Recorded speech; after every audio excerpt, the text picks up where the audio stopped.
Tonight, a Bastrop County deputy is under investigation after body slamming a man in handcuffs to the ground. The entire thing is on video. KXAN's Alex Capriello spoke to the man who says the arrest at his home was aggressive and unfair. Ibarra says he'll sue the Bastrop County Sheriff's Office and the deputy involved for using excessive force, trespassing, and assault.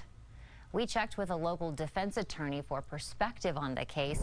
He told us an arrest warrant allows the deputy to arrest Ibarra even if it's at his home. But the attorney did say it's rare for an officer to go to a home to make an arrest for misdemeanors. Texas lawmakers will be working this holiday weekend. They need to finish up work on major measures that still need to be passed. That includes property taxes and school funding. The governor, lieutenant governor, and speaker of the House announced yesterday they've worked out compromises. The House and Senate still need to pass them this weekend, and technically, things could still change. But our media partners at the Texas Tribune crunched the numbers on the final bill as it stands right now. On property taxes, the negotiated bill lowers tax rates across the state by 7 cents per $100. So on average, that's $175 a year cut for a $250,000 home. It doesn't count any other potential cuts worked into the bill. Legislation would also use property values from the current year to calculate funding for school districts. So right now, the system uses values from the year before. The small change could have a big impact on funding. The final bill allots $11.6 billion for education. Base funding would be close to $6,100 per student. A bill awaiting the governor's signature would make it easier to transfer credits from junior colleges to four-year universities. Lawmakers passed Senate Bill 25 out of both chambers unanimously this week. KXAN's Wes Rappaport explains how it'll work. A state agency has set a goal, hoping more adults graduate with higher education degrees. It's shooting for 60% of Texans ages 25 to 34 to hold a certificate or degree by 2030. The state also wants at least 550,000 students of any age to complete a certificate or degree by that same year. Here are important remaining dates. Monday, the 140th day of the legislature, is the last of the regular session. You'll hear the Latin term with a Texas twang, sine die, to close out the session. The next big date, Sunday, June 16th, by law, the 20th day after the regular session ends, is the last day the governor can sign or veto any bill. And then comes Monday, August 26th, 91 days after session ends. Bills will go into effect that didn't have a specific date attached to them. New tonight, a federal judge has blocked some border wall construction tied to the president's emergency declaration. The preliminary injunction targets the Trump administration's plan to transfer $1 billion from Defense Department accounts. That money was supposed to cover expanding and improving border walls, including some here in Texas. Judge's order only limits construction of specific areas along the border with Mexico. Here and in Arizona, it doesn't prevent the administration from using other funding sources for those projects. A setback today for a bill that would give Texans millions of dollars for disaster relief. Texas Republican Congressman Chip Roy claims the bill passed by the Senate yesterday is too expensive. He single-handedly blocked the bill today. He says it's missing billions of dollars for southern border security and humanitarian aid. Portions of the Hill Country are reconnected for the first time in 7 months.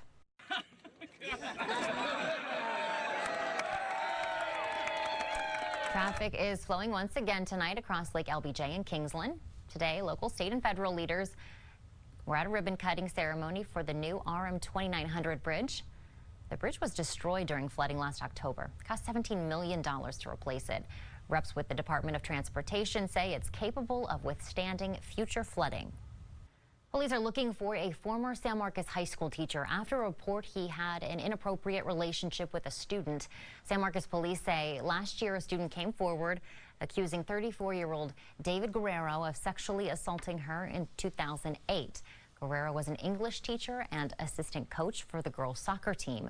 Investigators say he left his job at the high school and moved to Colorado.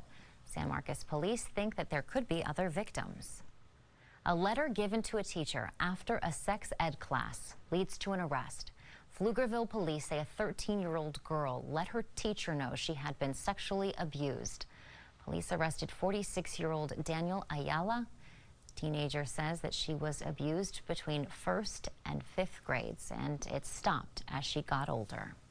Tomorrow is a tax-free weekend on energy-efficient appliances. Now, starting tomorrow through Monday, there won't be a sales tax on select items, including qualifying Energy Star labeled air conditioners, clothes washers, or dishwashers, select light bulbs, even ceiling fans. We have a whole list of those items over on KXAN.com. University of Texas Tower is glowing orange this weekend in honor of spring commencement. The individual colleges hold graduations across campus. The first convocation tomorrow is at the Frank Irwin Center at 8 in the morning. And then the seating for commencement opens around the tower at 5 in the evening. There's a concert beforehand. And at 8 o'clock, the grand procession. This year's commencement address will be delivered by Michael Dell. A milestone occasion for 7 young men and women. McDade ISD held its first high school graduation in 79 years. It happened in a neighborhood near North Lamar and Runberg. KXAN's Alex Capriello spoke to the man whose surveillance camera recorded the whole thing. He also talked to a homeowner who spent thousands of dollars repairing damage. Auto theft detectives will take the case from here and will work to find the suspect. Officers have a copy of the video as evidence. Doorbell cameras can really help law enforcement agencies make arrests. Back in May, we told you the Williamson County Sheriff's Office is partnering with the company Ring. They do surveillance video. People can share pictures and video using the app, and the Sheriff's Office sends alerts when something suspicious happens nearby. Sheriff Robert Chody told us the open communication cuts investigative time down from weeks to days. Pflugerville police have a digital neighborhood watch where homeowners can register their surveillance cameras. Georgetown has a similar program. The Austin Police Department is working with businesses to connect to their surveillance cameras in its network. Austin police make arrests in 2 separate violent crimes this week, and it has people worried about safety downtown. The first happened Wednesday morning on Rainey Street. A man's accused of threatening a bar employee with a machete. The second, a homicide, happened yesterday, July 4th at 5th and Congress. Police say both suspects in these cases are homeless. City reporter Kevin Clark joins me, and obviously both of the people being homeless didn't necessarily play into these crimes, but as we've been following this week, you've been closely following it with us, the relaxed homeless ordinance is going into effect earlier this week. People are concerned that crime could increase downtown as well. Also new tonight, the family of a 6-year-old boy hit by an 18-wheeler in Elgin is suing the company that hired the semi-driver. It happened as the boy was getting off the bus last month. The lawsuit alleges the driver was negligent for not stopping for the bus, and the company itself was negligent in hiring and training the driver. Jairo was taken to the hospital and miraculously only had some cuts and bruises and a tire mark down his chest. The family is asking for $1 million in damages. The president hinted again today about potential upcoming raids targeting people in the country illegally. He promised a new round of raids will begin, quote, fairly soon. The former head of Immigration and Customs Enforcement argues the administration's approach isn't working. The White House is celebrating a surprising jump in job and unemployment numbers. Employers added 224,000 new jobs in June.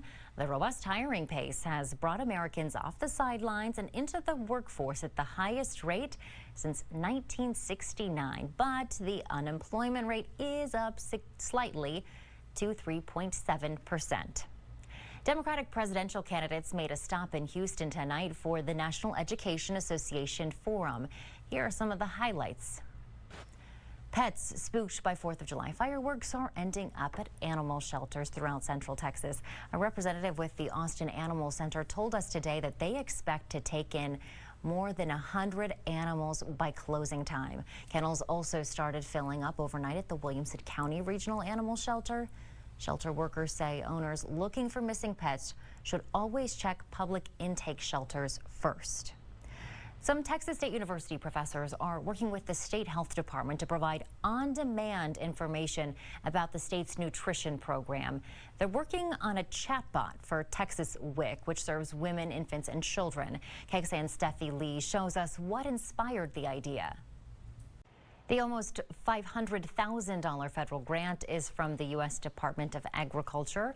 WIC's income guidelines were just updated at the beginning of the summer. This program could be useful nationwide. Here's a look at how many millions of people participate in the WIC program. Enrollment has declined since 2015, but last year, more than 6.8 million women, infants, and children were enrolled in WIC. There are income requirements to join, but generally people who are lower income and determined to be at a, quote, nutritional risk can get help.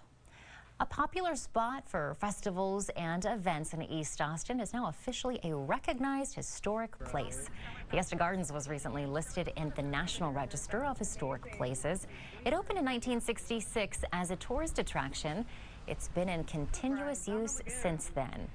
And we have a programming note to pass along. The message that you may have periodically seen at the bottom of the screen is for viewers who subscribe to DirecTV and AT&T UVerse.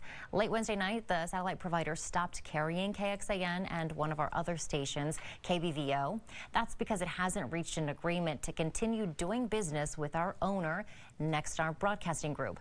Without an agreement, you can't see your local news and other NBC programming on DirecTV. Nexstar executives say they've been negotiating in good faith to reach an agreement with the DirecTV.